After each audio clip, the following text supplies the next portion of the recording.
Bonsoir. Pour discuter dans notre angle en tangle ce soir, nous avons Angélique Duchalard, qui est adjointe au chef de région Paris-Nord pour le pèlerinage de Chartres, et l'abbé Coiffé, aumônier général du même pèlerinage de Chartres, qui se déroulera les 7, 8 et 9 juin prochains. Alors qu'est-ce que c'est d'abord un aumônier général du pèlerinage de Chartres? Le rôle de l'aumônier général, il est d'abord en amont du pèlerinage, c'est-à-dire dans la préparation de ce qui va constituer d'une part le thème du pèlerinage de chaque année, la préparation des méditations, ce n'est pas lui qui les compose toutes, bien évidemment, mais il envoie, il demande aux différentes communautés qui participent au pèlerinage de bien vouloir prendre tel thème sur le samedi, le dimanche ou le lundi. C'est lui qui, avec d'autres laïcs, récolte un petit peu toutes les méditations et les met bien en place pour qu'on puisse ensuite les éditer rapidement et les donner particulièrement aux chefs de chapitre, qu'ils aient le temps de les préparer, puis ce sont eux qui vont essentiellement faire les méditations pendant la marche. Donc ça, c'est un premier rôle. Deuxième rôle, je dirais toujours en amont du pèlerinage, essayer de faire vivre les différentes provinces. Nous sommes répartis en différentes provinces, le nord, l'ouest, la Provence, etc., le sud-ouest, de telle sorte qu'avec l'aide d'autres prêtres qui seront aumôniers régionaux, d'une part, on puisse organiser des récollections avant le pèlerinage pour bien le préparer, d'autre part avoir une certaine vie des chapitres pendant l'année pour qu'il n'y ait pas que les 3 jours du pèlerinage. Et pendant le pèlerinage, c'est un rôle, sinon d'organisation, en tout cas d'essayer de bien mettre en place les différents rôles des prêtres dans les différents chapitres, de veiller à ce qu'il n'y ait pas de manquement, de manque de prêtres en tout cas, et donc de veiller à la bonne marche spirituelle, bien évidemment, du pèlerinage lui-même, plus, je dirais, un certain rôle de représentation pour accueillir les différentes autorités qui peuvent venir au pèlerinage, qu'elles soient religieuses ou tout simplement civiles. Et alors c'est l'association qui organise le pèlerinage, c'est Notre-Dame de Chrétienté. C'est Notre-Dame de Chrétienté, absolument. Qui est liée directement à la fraternité Saint-Pierre. Ah, pas du tout, non. Notre-Dame de Chrétienté est totalement, c'est un mouvement laïque, hein, et qui est dirigé par des laïcs, qui organise donc la totalité du pèlerinage avec l'aide des prêtres. Et c'est cette organisation qui demande, notamment à la fraternité Saint-Pierre, de donner un prêtre qui puisse être aumônier général. Mais l'ordre de chrétienté en tant que tel est indépendante des différentes communautés, même si, bien sûr, il y a beaucoup de liens spirituels, même matériels qui peuvent exister. Mais en tant que tel, je tiens personnellement d'ailleurs beaucoup à cette distinction entre le temporel et le spirituel. Il y a le temporel du pèlerinage qui est géré par les laïcs, et le spirituel au service de ce temporel, si je puis dire, bien sûr, est tenu par les prêtres, mais en plein accord, en pleine complémentarité avec les laïcs de Notre-Dame de Chrétienté. Et donc c'est un pèlerinage traditionnel. Est-ce que vous pouvez expliquer ce que c'est Au départ, en 1983, le premier pèlerinage, hein, qui avait été d'ailleurs créé par toute une série de laïcs, hein, dire les noms aujourd'hui, je risque d'en oublier d'abord et je ne voudrais avec ces personnes. Enfin bon, je peux penser à Rémi Fontaine, je peux penser à Bernard Anthony, à Max Champoiseau, et beaucoup d'autres, Alain Brossier, pardon, qui ont tous eu l'idée de lancer ce pèlerinage sous l'égide, à l'époque, de Chrétienté, enfin ce qui devait devenir Chrétienté Solidarité, et le Centre Charlier, en fait. Le Centre Charlier, au départ, donc avec le même système de complémentarité. Et c'est vrai que c'était essentiellement en 1983, premier pèlerinage. Les premiers pèlerinages ont été des pèlerinages, on va dire, de tradition. C'est-à-dire attachés essentiellement, comme nous le sommes toujours, à la célébration dans le rite traditionnel, dit aujourd'hui rite extraordinaire, depuis le motu proprio de sa sainteté Benoît XVI. Pour que les gens comprennent bien, le rite extraordinaire, c'est le rite Saint-Pie V qui est différent du rite Paul VI, donc, qui est souvent en français, voilà. Même s'il peut être en latin, et c'est une messe qui se fait au peuple, donc, oui, donc face à l'autel. Face à l'autel. Et effectivement, le latin est beaucoup plus employé que dans le rite dit ordinaire aujourd'hui. Ce qu'on appelle la messe en rite ordinaire, c'est ce qu'on appelait autrefois la messe de Paul VI, puisqu'elle a été donnée par Paul VI en 1969, qu'elle a été rendue obligatoire en France de manière, on va dire, assez abrupte, c'est le moins qu'on puisse dire, avec, semble-t-il, comme une interdiction de célébrer la messe dite de Saint-Pie V à l'époque. Donc c'est un pèlerinage qui a été fait en réaction ? Pas simplement qu'en réaction, oui. Donc, on s'est servi le pèlerinage a voulu montrer de manière officielle que nous avions toujours le droit de célébrer dans le rite de Saint-Pie V et que nous étions attachés à cette messe, pas simplement pour un rite purement formel, si vous voulez, mais que ça correspondait à une spiritualité et que cette spiritualité nous apparaissait beaucoup plus riche à travers le rite dit de Saint-Pie V. D'où, évidemment, dans les premières années du pèlerinage, jusqu'en 88, finalement, en 89, beaucoup d'opposition de la part d'une certaine hiérarchie catholique. C'est comme ça que nous n'avions jamais pu dire jusqu'à présent la messe, que ce soit Notre-Dame de Paris, que ce soit Notre-Dame de Chartres à l'arrivée. Nous disions la messe sur les parvis, sud, nord, sur le parvis central. Il y a une seule fois où, providentiellement, en 1985, nous avons pu rentrer dans la cathédrale. Nous avons pu y célébrer la messe et c'était l'occasion pour Don Gérard, le fondateur du Barou, qui est mort aujourd'hui, de donner un sermon extraordinaire sur la chrétienté que nous continuons de publier dans les différentes années. Parce qu'il est vraiment, c'est le résumé, je dirais, de notre démarche. Et c'est une situation qui s'est apaisée aujourd'hui? Alors aujourd'hui, totalement apaisée.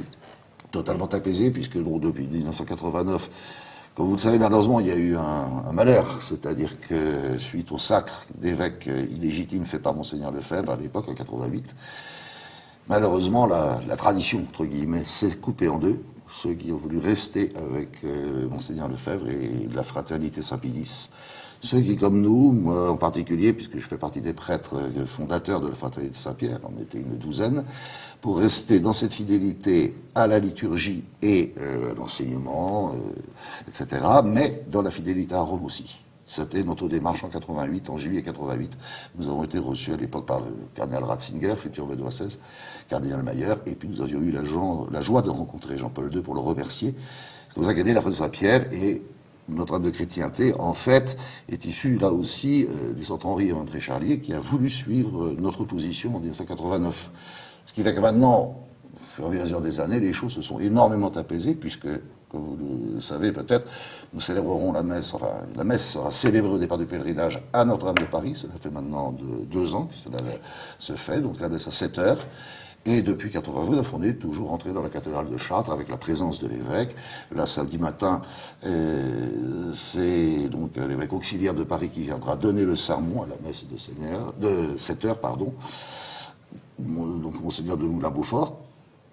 Donc on voit bien que, et même nous avons un certain nombre de prêtres diocésains qui, en accord avec leur évêque, viennent participer au pèlerinage. Donc il y a 2 pèlerinages de chrétienté, il y en a un Paris-Chartres et un Chartres-Paris. Et un Chartres-Paris. D'accord. Voilà. D'accord, pour que les gens comprennent bien comment ça marche. Pour revenir à des choses plus concrètes, vous êtes adjointe au chef de région Paris-Nord. Comment se passe une journée, concrètement, matériellement, au pèlerinage de Chartres? Alors pour un adjoint, en fait, par exemple, donc, comme je suis adjointe au chef de région pour Paris-Nord, voilà, j'ai 17 chapitres sous ma responsabilité, des chapitres adultes et des chapitres qui comportent des familles, donc des adultes qui marchent avec leurs enfants. Donc les chapitres familles, par exemple, ils ont leur parcours, ils marchent à la suite du chapitre des chapitres adultes, mais par exemple, il faut veiller à ce qu'ils s'arrêtent au moment où ils ont leur parcours spécial, ils marchent pendant 15 à 20 km. Il faut veiller justement à ce qu'ils s'arrêtent, par exemple, au bon moment, par exemple, qu'ils prennent le bus au bon moment. Et également veiller à ce que tout se passe bien à travers les 17 chapitres, qui sont tous aussi différents. Certains dépendent, par exemple, de paroisses, d'autres sont juste des chapitres d'amis, presque. D'autres, par exemple, sont des chapitres scouts. Et puis, bah voilà, donc du coup, veiller à ce que chaque chapitre est une spiritualité particulière et également aussi une atmosphère, une ambiance saine et marche bien sans aucun problème, quoi. Et sur un secteur comme le vôtre, il y a combien de pèlerins? Sur un secteur comme le mien, je pense qu'il y a à peu près 1000 pèlerins. J'ai pas de chiffre fixe, mais en moyenne. Ouais. Ça me permet d'en venir aux chiffres. Combien de pèlerins pour l'ensemble du pèlerinage? Alors, entre 8000 et 10 000 pèlerins au total pour à Chartres. la fin, à Chartres. À l'arrivée à Chartres. Et combien de kilomètres à parcours? 104. Sur 3 jours? Sur 3 Exactement. jours. D'accord, qui se répartissent. Donc il y a environ 30 à 35 km le premier jour, de Notre-Dame de Paris à la halte de Choiseul. Le dimanche est la journée la plus longue. Oui. Choiseul, Gars, là ça fait bien 40 à 45 km. Et puis après, Gars, Chartres, le reste, c'est-à-dire un peu plus de 20 km, je crois. Exactement. Donc c'est pas pour tout le monde. Tout le monde ne peut pas faire. C'est-à-dire que, de toute façon, il y a des récupérations qui sont possibles pour les gens fatigués. Et puis il y a des chapitres, il y a les chapitres non seulement adultes, mais il y a des chapitres pour les enfants, il y a des chapitres aussi pour les familles et pour les adolescents qu'on appelle chapitres pastoraux. Et donc forcément, automatiquement, les chapitres enfants, eux, marchent en moyenne entre 15 et 20 km par jour. Donc évidemment, ils ne font pas les 100 104 km. Les chapitres adolescents, c'est un peu plus, ils marchent 20 km vraiment, minimum par jour. Et puis les chapitres famille, c'est à peu près aussi la même chose. Donc ce sont des chapitres justement qui évidemment ne feront pas les 104 km, mais qui marchent autant qu'ils le peuvent et à la mesure de leurs moyens. D'accord, et en termes de prix? Là, je vous laisse répondre, parce que là, c'est pas trop... Alors, le prix, Pour en un fait... pèlerin, Pour un pèlerin, oui. ouais. Le prix dépend en fait. Alors, si vous faites les 3 jours, il coûtera dans les 70 €. Si vous êtes sur la région parisienne, dans l'Île-de-France, le prix après est variable selon les provinces. Plus vous venez de loin, plus le prix sera déduit. Parce que, par exemple, une personne qui vient de Belgique ou du sud de la France doit prendre le bus, doit prendre le train. Et dans ces cas-là, ça peut revenir très très cher si on ajoute à cela le prix du pèlerinage en lui-même. Donc en fait, le prix est déductible. Le prix est variable selon l'endroit où vous habitez. Selon le secteur géographique. D'accord. Et quel est le thème du pèlerinage? Chaque année, le pèlerinage a un thème particulier. Oui. Ça devait être la famille récemment. Alors en fait, on a les 3 dernières années, on a pris les 3 points non négociables de Benoît XVI. C'est-à-dire donc par la vie, la famille, l'éducation. On a terminé l'année dernière par l'éducation. Cette année, j'ai demandé qu'on reparte sur 3 ans, parce que je pense qu'un triptyque, c'est bien, ça permet de donner une certaine continuité au pèlerinage. Et mon idée, et que j'ai partagée avec tous ceux qui ont organisé cela, c'est de redonner tout le catéchisme, au fond, de l'Église catholique, à travers 3 années. Alors, c'est très prétentieux, hein, et je ne pense pas qu'on arrivera à avoir tout le catéchisme, mais au moins les points principaux. Ce qui fait j'ai coupé ça en 3. Cette année, nous verrons donc que le thème, c'est Dieu créateur, notre Père. L'année prochaine, le Fils, notre Sauveur. Et en 2016, le Saint-Esprit sanctificateur. On est obligé de couper parce que c'est tellement énorme qu'on ne peut pas tout faire à la fois. L'idée, c'est d'une part de revoir toute la doctrine de l'Église sur la question notamment de la création, et aujourd'hui, ça paraît de la vie, de la vie, on a parlé de la théorie du gender, pourquoi non, etc. Qu'est-ce que l'évolution, qu'est-ce qui est admissible, qu'est-ce qui ne l'est pas, le premier couple, le seul couple, l'unique couple, etc. Mais ça nous permet. Et puis, à travers la création, en fait, on a découpé ça le samedi, on va travailler beaucoup sur ce qu'est Dieu, la connaissance que nous pouvons avoir de Dieu.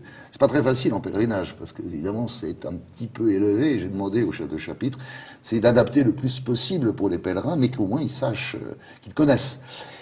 La deuxième journée, le dimanche, nous allons partir, comme l'indique le Concile de Trente, on part de ce qui est le moins connu, enfin ce qui est connu, je veux dire, les choses visibles, pour monter vers les invisibles. C'est-à-dire l'admiration de la création qui nous fait découvrir l'ordre de la nature, l'ordre naturel.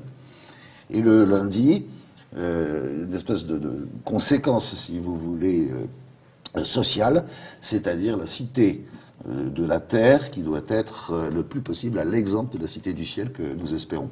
Et donc c'est toute l'organisation de la cité catholique en partant justement de cette volonté de Dieu et de cette loi naturelle. Oui, ça permet de regrouper quand même beaucoup de choses. Et ce pèlerinage, que pour les catholiques, puisque c'est quand même des thèmes très spirituels. Disons que, oui, il est pour les catholiques, ça bien sûr, on va dire de manière immédiate. Mais rien n'empêche que d'autres personnes qui ne soient pas catholiques... Il y en a qui... Ah oui. Je peux vous donner un exemple. Mademoiselle Chalard parlait tout à l'heure du chapitre enfant, donc je m'en suis occupé pendant de nombreuses années. On avait créé ça en 1985 avec des amis. Et je me souviens très bien que l'un des pèlerinages, c'était dans les années 85, 6 peut-être, je ne sais plus. Et une dame était là, à l'arrivée à Choiseul, et vient me voir en me disant, monsieur l'abbé, qu'est-ce que je fais? J'ai dit, madame, elle n'avait pas de tente, elle n'avait pas de nourriture, elle n'avait rien. Je dis, ah bon, mais... Ah ben, je vous ai vu passer, donc je vous ai suivi. Bon, on s'est débrouillé, on lui a trouvé tout ce qu'il fallait. Elle a terminé le pèlerinage. Elle nous avait embarqué, c'était dans le Chevreuse, elle nous avait passé. Elle s'est précipitée, elle a suivi. Et le surlendemain du pèlerinage, je recevais un coup de fil de Marie-Louise Prévost, qui à l'époque était la secrétaire générale du pèlerinage, qui me dit, l'abbé, quittez surtout pas votre bureau, je vous envoie quelqu'un. Et j'ai vu cette dame arriver, qui m'a expliqué qu'elle était enfant de communiste, qu'elle n'avait jamais été baptisée, et que, convertie par les 3 jours qu'elle avait passés avec les enfants, elle demandait le baptême. Donc pendant 1 an, je l'ai formée, et puis elle était baptisée, elle a eu la joie d'être confirmée, c'est une fidèle du pèlerinage encore aujourd'hui, même si elle ne peut plus y venir. Aussi vous dire que nous, on est prêts à accueillir, à la seule condition, évidemment, qu'on respecte les règles élémentaires qui sont posées pour le pèlerinage. C'est-à-dire qu'on y participe vraiment, c'est pas une course de fond, c'est pas une lutte, c'est un pèlerinage, c'est une démarche personnelle, spirituelle. Très bien. Donc c'est le 7, 8 et 9 juin prochain. Donc TV Liberté sera sur place et aura des reportages à proposer. Eh bien, merci Angélique Duchalard et Monsieur l'abbé Coiffé d'avoir bien voulu répondre à nos questions. Merci à vous.